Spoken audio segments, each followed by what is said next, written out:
Zagales, zagalas, señores del jurado, yo soy Roberto y os quiero dar la bienvenida a este pequeño canal donde, como sabéis, solemos hablar de cine. Por algún extraño motivo, si hay algo que siempre ha ejercido un hechizo especial sobre los cinéfilos, es la idea de la trilogía. Tres películas que no son solamente secuelas encadenadas, sino capítulos de una misma obra que al reunirse alcanzan una dimensión mayor que cada una de sus partes. La trilogía en el cine tiene un poquito de rito, un poquito de promesa de viaje completo, un comienzo que nos va a seducir poco a poco, un desarrollo que nos tiene que atrapar y un desenlace que nos debe flipar. De hecho, algunas de las trilogías más célebres se han convertido en auténticos pilares culturales. La trilogía del Padrino no es solo la historia de una familia mafiosa, sino un retrato del poder, la corrupción y la tragedia que devora a cualquiera que no quiera apartarse de ese mundo. Coppola llevó el retrato criminal a una altura casi shakespeariana, mostrando que el cine de gángsteres podía convertirse en arte. A ese Walsh le haré una oferta que no rechazará. Por otro lado tenemos la trilogía más nombrada, Star Wars, una trilogía que redefinió lo que es un blockbuster. La trilogía original nos llevó a una galaxia muy lejana donde el destino de los héroes y los villanos se decidía a golpe de sable láser con naves que surcaban el hiperespacio y una mitología que encendió la imaginación de generaciones enteras, un fenómeno que cambió la industria del entretenimiento y que enseñó el poder de la cultura pop en el cine. Y bueno, ¿cómo olvidar El Señor de los Anillos, que trasladó la Tierra Media de Tolkien a la gran pantalla con una ambición y un nivel de detalle que marcaron un antes y un después? Durante 3 películas, Peter Jackson nos hizo vivir una gesta épica con batallas, sacrificios y una sensación de pertenecer a algo tan grande que resulta imposible de abarcar con una sola mirada. Pero lo fascinante de la trilogía es que no siempre nace de un plan perfectamente estructurado. Muchas veces ha surgido casi por accidente. Y es ahí donde nos vamos a encontrar con otro tipo de sagas que en principio no se concibieron como una unidad, pero que con el paso del tiempo no se entienden las unas sin las otras. Un ejemplo perfecto es la trilogía del dólar de Sergio Leone. Por un puñado de dólares la muerte tenía un precio y el bueno, el feo y el malo. Ninguna de estas películas estaba planteada como un arco narrativo común. Cada una contaba su propia historia con sus propios personajes y con sus conflictos completamente independientes. Pero el estilo inconfundible de Leone, la música de Ennio Morricone y el magnetismo de Clint Eastwood como el hombre sin nombre acabaron por unirlas en el imaginario colectivo y convertirlas en una trilogía. Una decisión que no tomaron los creadores sino el propio público, y crearon una trilogía que además se convirtió en una de las leyendas de las películas western europeas. El mundo se divide en 2 categorías: los que tienen revólver cargado y los que cavan. Tú cavas. Algo similar ha pasado con algunas trilogías llamadas trilogías espirituales, conjuntos de películas que tampoco comparten argumento, pero sí una mirada, un tono, un universo personal. Esto puede haber ocurrido con la trilogía antes de Richard Linklater, antes del amanecer, antes del atardecer y antes del anochecer. 3 encuentros entre 2 décadas entre Jesse y Celine, Ethan Hawke y Julie Delpy, que exploran el amor, el paso del tiempo y la madurez con una honestidad desarmante. Algo parecido ocurrió con Krzysztof Kieslowski y su famosa trilogía de los 3 colores inspirada en la bandera de Francia: blanco sobre la igualdad, azul sobre la libertad y rojo sobre la fraternidad. 3 historias completamente independientes que, sin embargo, comparten un mismo estilo, comparten una misma orientación y nos hablan sobre la vida, la soledad y la posibilidad de redención. Pero bueno, cuando vamos a épocas más recientes encontramos trilogías convencionales que han cautivado a una nueva generación de espectadores. Los Juegos del Hambre, por ejemplo, adaptó la saga literaria de Susan Collins y creó una combinación de acción, crítica social y distopía juvenil que arrasó en taquilla.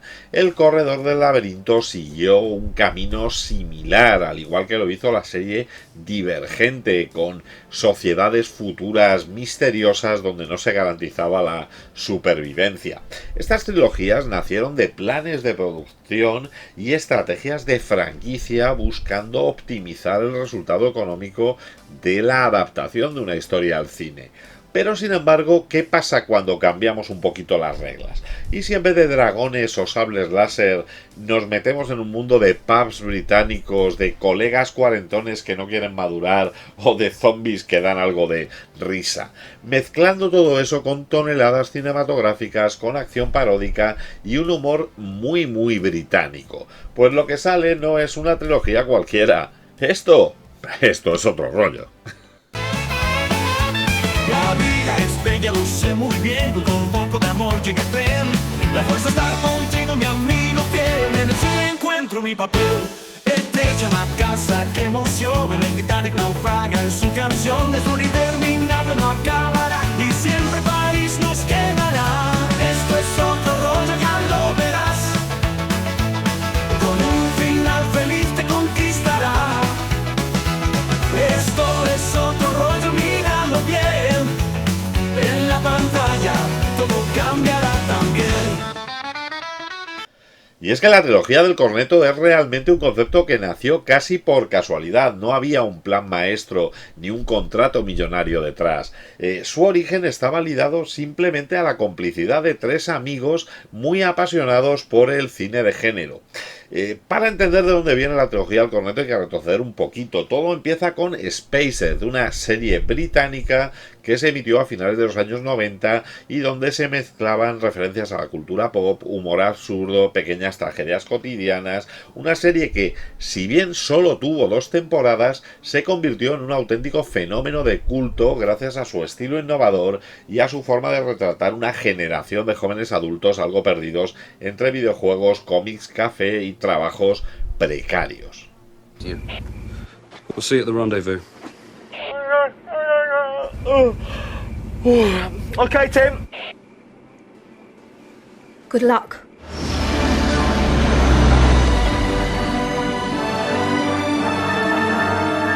Sería en esta serie donde se cruzaron los caminos de Edgar Wright y Simon Pegg. Simon Pegg era el co-creador y el protagonista de la serie, y Wright, que apenas tenía 25 años, era el director.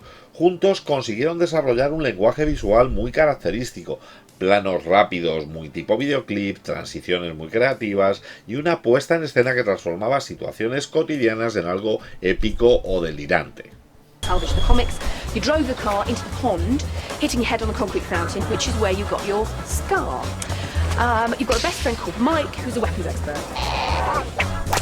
Yes. Yeah. You have a Pero bueno, faltaba el tercer mosquetero, Nick Frost, un personaje que en aquel momento no era ni siquiera actor profesional, pero era compañero de piso y uno de los mejores amigos de Simon Pegg. Simon Pegg insistió en que debía probar y unirse al reparto de Spaced, convencido de que su sentido del humor y su personalidad cercana iban a aportar algo único. Y su personaje, Mike, un aspirante a soldado con más entusiasmo que talento, se convirtió en uno de los personajes favoritos de los fans. De hecho, muchos de los actores y colaboradores de la serie Spaced van a acabar apareciendo de una manera u otra en la trilogía del corneto. Por ejemplo, Julia Viking, Mark Hebb, Jenny Hines, Peter Serafinovich van a hacer papeles secundarios o cameos recurrentes en cada una de estas películas, y es esta especie de compañía estable de intérpretes la que creó la sensación de continuidad y de familia extendida que los espectadores querían descubrir.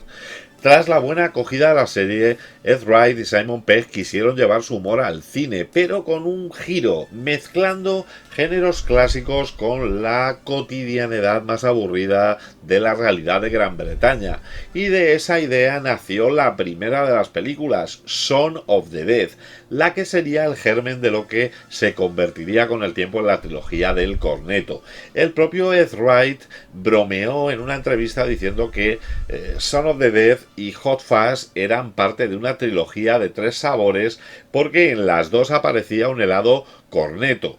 Así de sencillo, así de cutre y así de gracioso. O sea, era un chiste privado de Ed Wright que acabó convirtiéndose en una realidad y en un guiño para millones de fans. Cada una de las películas de la trilogía del Corneto va a centrarse en un género cinematográfico distinto. Tendremos la inaugural Son of the Dead, que se sumerge en el cine de zombies con una mezcla de comedia romántica y homenaje a George A. Romero. Hot Fuzz, Arma Fatal, rendirá tributo a las buddy movies policíacas, pero en un pueblo inglés de la campiña aparentemente muy tranquilo. Y en El fin del mundo, o Bienvenidos al fin del mundo, se adentrará en la ciencia ficción apocalíptica con una mirada nostálgica sobre la madurez y el miedo a crecer. Y es que aunque sus argumentos no se conectan de manera literal, todas van a tener un ADN común. Va a existir una amistad inquebrantable entre dos protagonistas que en el fondo van a representar siempre dos formas de afrontar la vida. Uno va a ser el responsable y otro va a ser el inmaduro. El humor va a mezclar la parodia, el cariño por los géneros clásicos y las reflexiones sobre el paso del tiempo. Y sobre todo la puesta en escena de Ed Wright, reconocible por sus montajes rápidos, sus planos detallistas, sus cortes musicales muy precisos y ese ritmo que hace que la película se convierta en una especie de sucesión de videoclips. Y efectivamente en cada una de las historias va a aparecer un corneto: el corneto rojo en Son of the Dead por la sangre, el azul en Hot Fuzz por la policía y el verde en The World's End por los marcianos.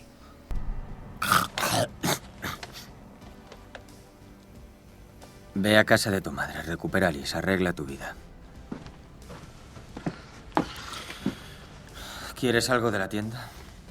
Un corneto.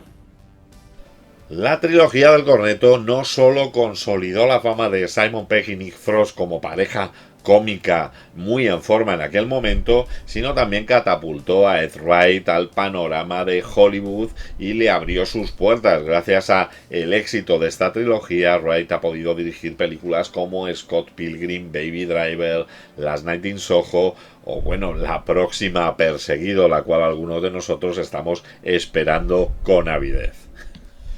Pero bueno, como decíamos, la película inaugural de esta trilogía fue Son of the Dead, película del año 2004, en la cual tenemos una serie de zombies bastante peculiares en un mundo muy común para los británicos.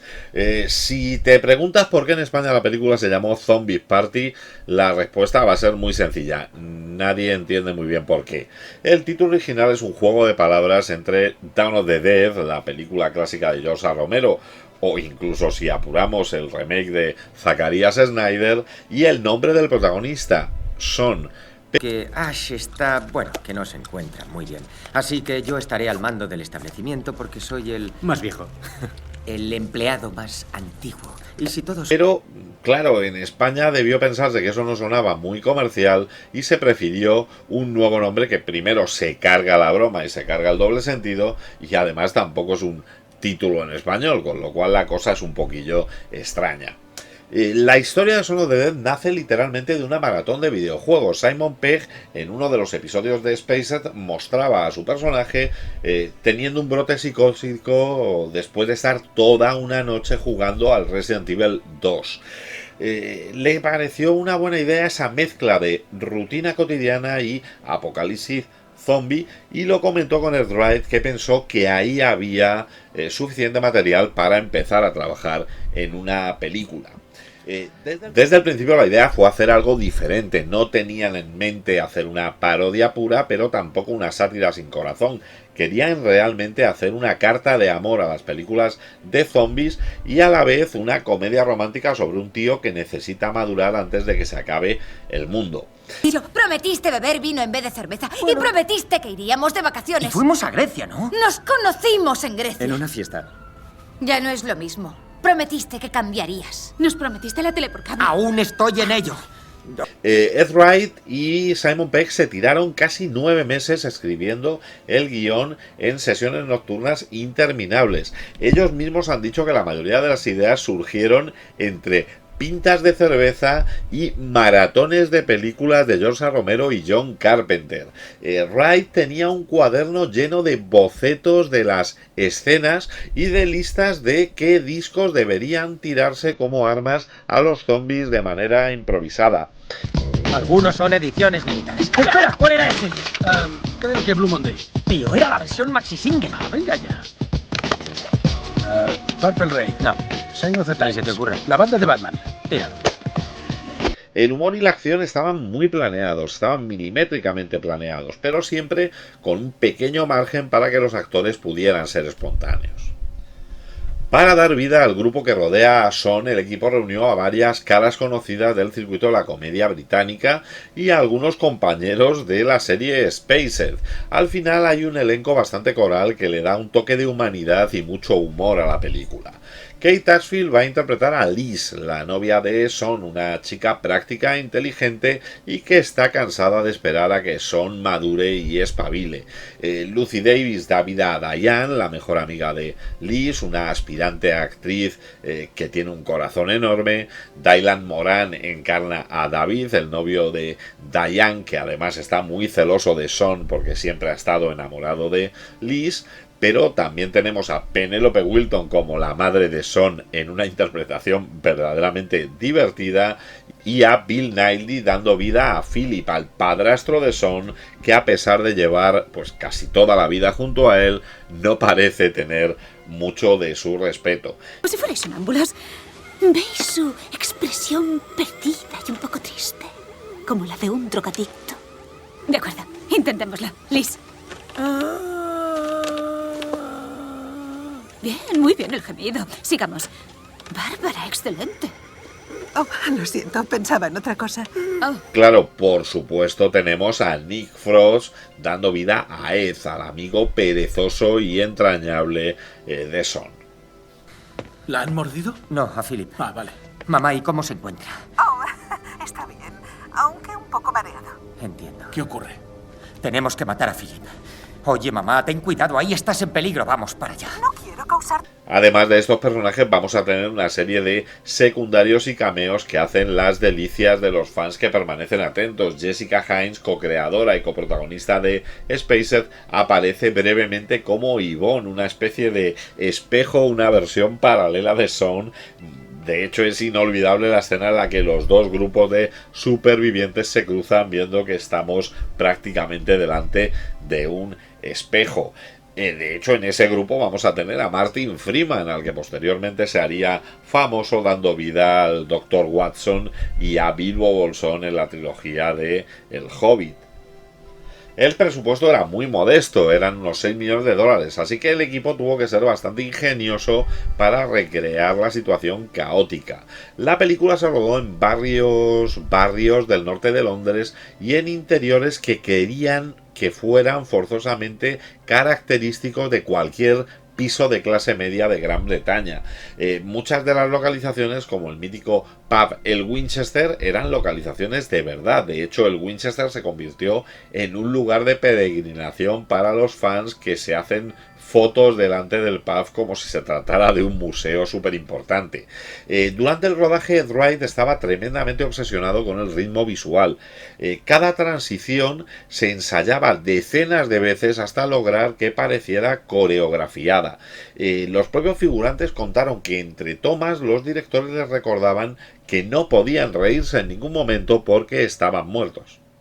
Y está claro que gran parte de la magia surgió de la relación entre Simon Pegg y Nick Frost. Su complicidad era tan sumamente natural que muchas de las réplicas parecían improvisadas por una pareja de colegas, aunque realmente todo estaba en el guión. Frost se llevaba tan sumamente bien con el equipo que llegó a quedarse a vivir en el piso donde se grababan las escenas de gran parte del rodaje. Lo curioso es que para ahorrar dinero muchos de los zombies que aparecen en la película son fans de la serie Spaced que respondieron a un llamamiento para trabajar gratis. Incluso algunos de ellos llevaban su propio maquillaje casero. Pero bueno, tan mal no debieron dar vida a este mundo de los zombies cuando George A. Romero llamó a Ed Wright para felicitarle por la película y de hecho invitó a que Simon Pegg y Ed Wright hicieran una pequeña aparición como zombies en la película Land of the Dead. El guión se escribió para que toda la historia se desarrollara durante 24 horas, un recurso que quería usar Ed Wright para enfatizar que cualquier día de tu vida se podría convertir en una pesadilla. Lo curioso es que cuando se estrenó la película fue acogida de una manera tremendamente entusiasta en el Reino Unido. La crítica la calificó de obra maestra de la comedia y el público la convirtió en un fenómeno de culto. En Rotten Tomatoes mantiene aún a día de hoy un 92% de críticas positivas. Es cierto que no fue un éxito arrollador en taquilla, recaudó unos 30 millones de dólares, lo cual fue un beneficio bastante superior a lo que se estaban esperando, pero su gran triunfo fue en el boca a boca y en su edición en DVD. Con el tiempo, Shaun of the Dead se consolidó como la referencia definitiva de las comedias de zombies y el inicio de una trilogía que nadie había planeado. Cogemos el coche, vamos a casa de mamá. Matamos a Phil, lo siento, recogemos a Liz, vamos al Winchester, nos tomamos una cerveza bien fría y esperamos a que pase todo. En el año 2007 el equipo vuelve a reunirse para hacer la segunda parte de esta trilogía del corneto, la película Hot Fuzz. A España llegó como Arma Fatal, pero realmente esto hace que se desvirtúe un poquito el título original. Hot Fuzz es un juego de palabras entre hot, caliente, intenso, y fuzz, que es una forma de llamar en los barrios a la policía. Un título como Bala Caliente, Policía Caliente sería un título mucho más aproximado. Pero bueno, Arma Fatal sonaba más a blockbuster ochentero y fue una apuesta de marketing que perdió ironía, pero ganó en atracción a la taquilla. ¿Quieres algo de la tienda? Un corneto. Simon Pegg y Frost volvieron como el agente sargento Nicholas Angel y Danny Butterman, un policía que no podrán ser más opuestos. El primero es un policía ultra perfeccionista con un currículum impecable y el segundo es un novato bonachón que ha servido siempre en un pequeño pueblo y que no ha tenido que disparar en toda su carrera. Se licenció con matrícula de honor en el servicio de policía municipal. Rápidamente se estableció con eficacia y popularidad entre la comunidad. Usad el cerebro. Siguió mejorando sus habilidades con cursos en conducción avanzada y ciclismo avanzado. La química entre ellos, resultado de años de amistad, hace que cada escena explote en una comicidad natural. Junto a ellos, de nuevo, grandes nombres de la comedia británica. Jim Broadbent dando vida al padre de Danny, un policía, jefe de policía, que luego veremos tornarse en algo un poco más oscuro. Timothy Dalton como un dueño de supermercado bastante turbio, y de nuevo Bill Nighy en un pequeño cameo, dándole un toque bastante elegante a su papel. ¿Está bien? Kenneth. Hola, Nicolás. ¿Qué tal la mano? Le sigue doliendo un poco. Inspector jefe. Siéntese. Bien, sé lo que me va a decir, pero el caso es que nos está dejando a todos en mal lugar. El cameo de Peter Jackson en la primera aparición en la comisaría parece prácticamente pasar inadvertido, pero es que hay otro de Kate Blanchett dando vida a la exnovia de Angel que realmente es complicadísimo, dado que aparece con un traje Epi, con una mascarilla, y es casi imposible reconocerla. Tengo algo importante que decirte y no quería hacerlo por teléfono. Janine me han trasladado y tengo que irme de la ciudad. Yo no soy Janine. Janine me han trasladado y tengo que irme de la ciudad. Ya lo sé, me lo ha contado. Pero lo que le va a dar el toque especial a la película van a ser los secundarios que vamos a tener en este pueblo de Sanford, cada uno de ellos con características muy marcadas, casi caricaturescos, que hacen que el tono de la película resulte tremendamente divertido. Viaje fascista. ¿Cómo ha dicho usted? Sistema de gobierno caracterizado por una dictadura extrema. 7 horizontal. Oh, ya entiendo. Es fascismo. Fascismo maravilloso. Le hemos puesto... Hot Fuzz está llenísima de guiños y de parodias a clásicos del cine de acción, sobre todo norteamericano. Está claro que referencias a Arma Letal en la relación entre Angel y Butterman. Está claro que las persecuciones de coches son tan exageradas como lo eran las de 60 segundos o Fast and Furious.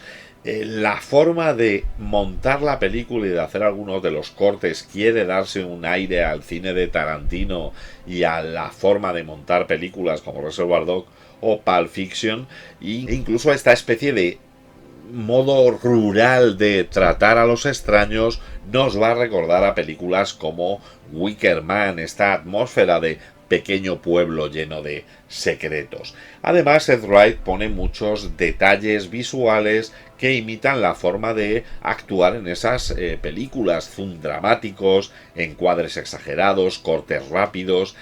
No se convierte en una parodia, se convierte en un cariñoso homenaje a una serie de películas que probablemente les marcaron en su infancia. Su postura, señor Webley, pero no puede ir por ahí cortando los setos de los demás sin permiso. Sí, supongo. Gracias. De nada. Señor Webley, espero que tenga licencia para esa arma de fuego. Sí. Para esta sí. La película se rodó en pueblos reales de la zona de Gloucestershire, entre ellos Wells, el pueblo natal de Ed Wright. Hot Fuzz va a aprovechar este pasaje idílico para poner todo patas arriba con asesinatos y con persecuciones absurdas, lo cual le va a dar un contraste cómico brutal entre la imagen bucólica de estos pueblos y la locura que sucede dentro. Simon Pegg se entrenó con bastante intensidad para hacer creíble a un policía hipercompetente y durante el rodaje tuvieron que realizar escenas de acción con coches reales que, bueno, tuvo algunos problemas, algunas casi colisiones, pero que le dieron mucha autenticidad a la película.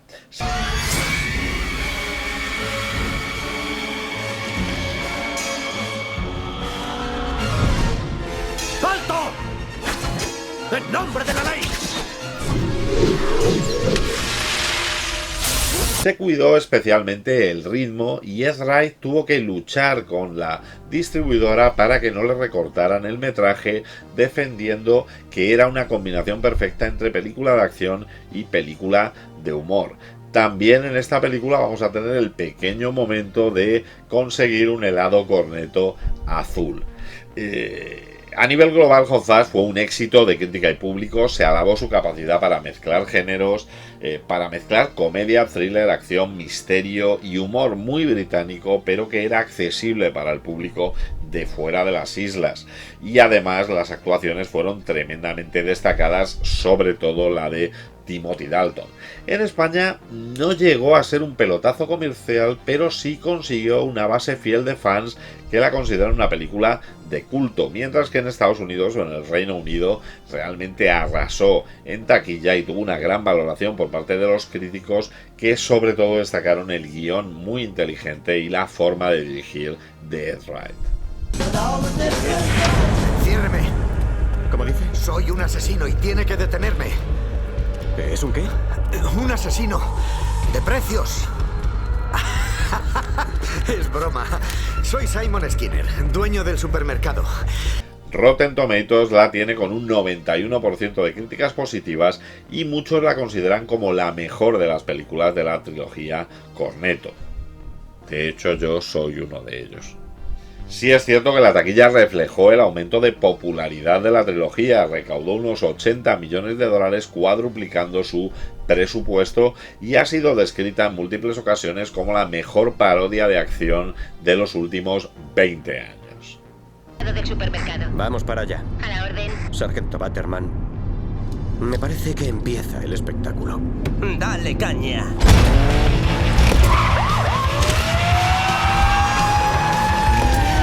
Tendrían que pasar 5 años, nos iríamos al año 2013, sobre todo porque en el intervalo Ed Wright dirigió Scott Pilgrim para que finalizara la trilogía del Cornetto con la película Bienvenidos al fin del mundo, en España realmente en el título original únicamente El fin del mundo, de nuevo haciendo un doble sentido con el fin del mundo real y el fin del mundo que es el pub al que nuestros protagonistas querrán llegar en una noche legendaria. En este caso vamos a estar en una comedia de ciencia ficción y caos. Simon Pegg va a regresar como Gary King, un cuarentón con alma de adolescente, experto en fiestas y que no sabe cuándo parar. A su lado Nick Frost va a ser Andy Knightley, su mejor amigo, y en este caso invirtiendo los roles, la voz de la razón, el adulto responsable que intenta mantener al grupo con los pies en la tierra, bueno, hasta el momento en el que decide que ya no quiere. Tío pendiente. ¿Es una broma? 5 tíos, 12 pubs, 50 pintas. 60 pintas. ¡Ay, para el carro, puto alcoloco! Hace 16 años que no bebo, Gary. Pues estarás sediento. El resto del grupo va a estar formado por caras conocidas como Paddy Considine, Martin Freeman o Eddie Marsan, a los que por cierto les hemos visto ya en las anteriores películas del Corneto, que van a interpretar a los viejos compañeros de instituto que pretenden cumplir una vieja promesa que no consiguieron hacer en su juventud: terminar la ruta de los pubs de su pueblo natal. Esto no puede estar pasando. Eso, ¿qué coño hacemos aquí? Lo que siempre hemos hecho. Seguir a Gary King hasta perder la conciencia.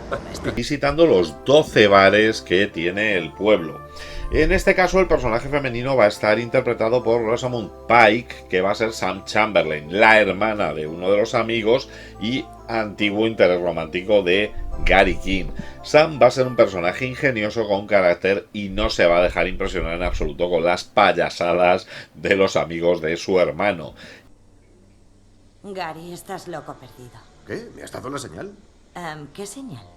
Venir al lavabo. Gary, en serio, no te he visto en 20 años. ¿Crees que voy a enrollarme contigo en el lavabo de señoras? El de minusválidos no funciona.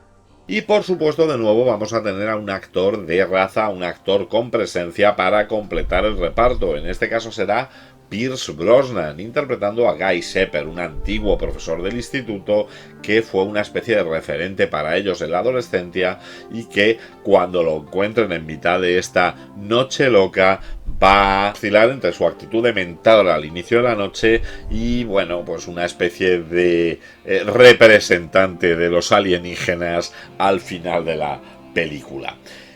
Shepherd, por favor, llámame Guy. Vale. Guy.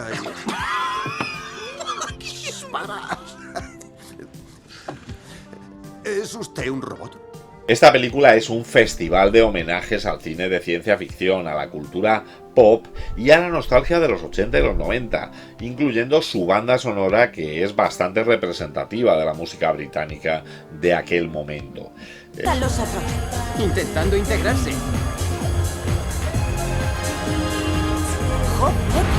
Una invasión alienígena que bebe de clásicos como La Guerra de los Mundos, La Cosa o Invasores de Marte, pero con un toque cómico y absurdo. Además, también es una comedia de pandillas. El reencuentro de estos amigos y sus problemas va a recordarnos vagamente a otras películas como El Club de los Cinco o Cuenta Conmigo, pero llevadas a la exageración. Hay alguna referencia que nos va a llevar a pensar en 28 días después o en Soy Leyenda, pero mezcladas en todo momento con cervezas y diálogos muy hilarantes. Por fin me ha devuelto las 600 libras. ¿En serio? A mí me pidió 200. ¿Y a mí? No puedo creerlo. No puedo creer que hicieras eso. Tiene su cierta influencia de grandes éxitos británicos de la ciencia ficción como lo son el Doctor Who o Torchwood. El rodaje en este caso tuvo lugar principalmente en Bath y alrededores, en escenarios que van a mezclar lo moderno y lo clásico para mostrar ese pueblo británico decadente al borde del apocalipsis, a pesar de que aparentemente pueda tener muy buen aspecto. Simon Pegg y Nick Frost junto a Ed Wright quisieron que esta película fuera un poco más oscura y apocalíptica que las anteriores, sin perder el sentido del humor. Para ello, la preparación incluyó entrenamientos físicos para escenas de acción y coreografías para los combates con esos robots que hacen de antagonistas. ¿Alguien sabe lo que significa robot? Sí, yo. Sí, Gary. Significa esclavo. Oh, muy bien, Gary. Sí, pero ¿es un robot, señor? No, Peter. Claro que no soy un robot. Señor. Sí, Steven. Bueno, vale. Un hecho preocupante de los rodajes de las escenas es que los actores estaban tomando bastantes cervezas y tuvieron que acabar sustituyéndolas por agua teñida después de algún percance en los diálogos. Y además tendremos un cierre de la trilogía con esta aparición del corneto verde. Todos tuvimos que volver por necesidad a la comida orgánica, pero, para seros sincero, me costaría recordar algún alimento procesado que eche de menos. Bienvenidos al fin del mundo de nuevo recibió críticas muy positivas, especialmente por la combinación de humor negro, acción y ciencia ficción. Los fans adoraron la evolución del personaje de Gary King, que se nos va a mostrar como una especie de Peter Pan, como este adolescente que no quiere crecer y al que le va a llegar la madurez de una manera un poco forzada. Aunque no fue un blockbuster masivo, se convirtió en una película de culto para los seguidores de la trilogía y para cualquier amante del humor británico. De nuevo destacaron sobre todo las actuaciones y la química existente entre Simon Pegg y Nick Frost. En sitios como Rotten Tomatoes mantiene una valoración muy alta, está en torno al 89%, y muchos críticos destacan la forma en la que cerró la trilogía con un mensaje sobre la amistad, el paso del tiempo y, bueno, el apocalipsis, pero siempre teniendo una pinta en la mano. Caballeros, los hijos pródigos han regresado. ¿Qué os pongo? ¿Una de nuestras cervezas estrella, tal vez? Puedo recomendaros 5 pintas de Gloria de la Coronación. Muy apropiada, ¿no crees, Gary? ¿Qué? Perdona, ¿qué? Una deliciosa birra sabe a lúpulo, a nuez. Y es que esta trilogía consiguió algo que es poco habitual, equilibrar la parodia y el respeto por los géneros a los que homenajea. El público entendió que estas películas no se burlaban de sus referentes, sino que los celebraban con un cariño tremendo.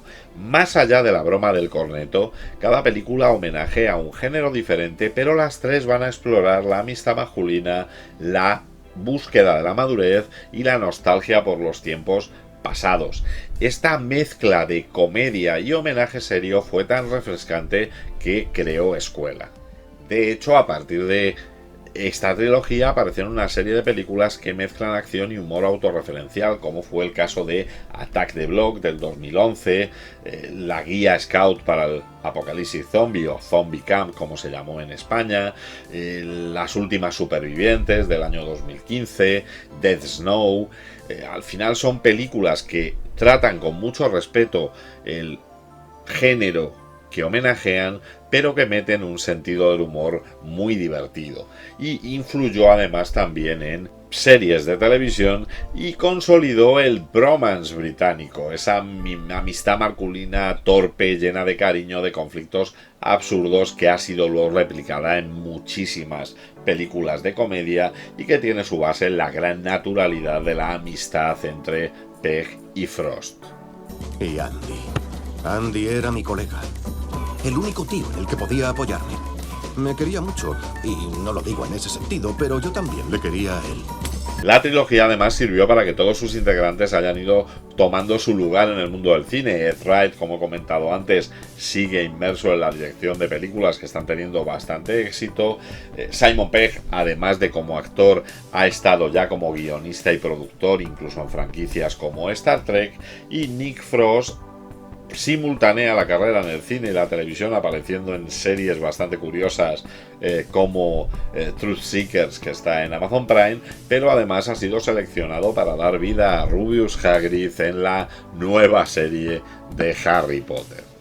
Desde su estreno muchos han intentado replicar la fórmula: parodias de género, comedias con héroes de andar por casa enfrentándose a amenazas imposibles, mientras con un montaje frenético y música se consigue avanzar en la trama. Pero es cierto que muy pocas han logrado tener la chispa de la trilogía del corneto, que al final no era nada más que un concepto, un director visionario y dos actores con química natural. Más de 20 años después del estreno de Shaun of the Dead, las tres películas se siguen reeditando, se siguen exhibiendo en cines y siguen apareciendo en los rankings de mejores comedias del siglo XXI. Y es que La trilogía del Corneto nos ha dejado 3 grandes enseñanzas. Que la nostalgia no tiene por qué ser cursi, la amistad te puede llegar a salvar incluso hasta del fin del mundo y nunca es un mal momento para comerse un corneto.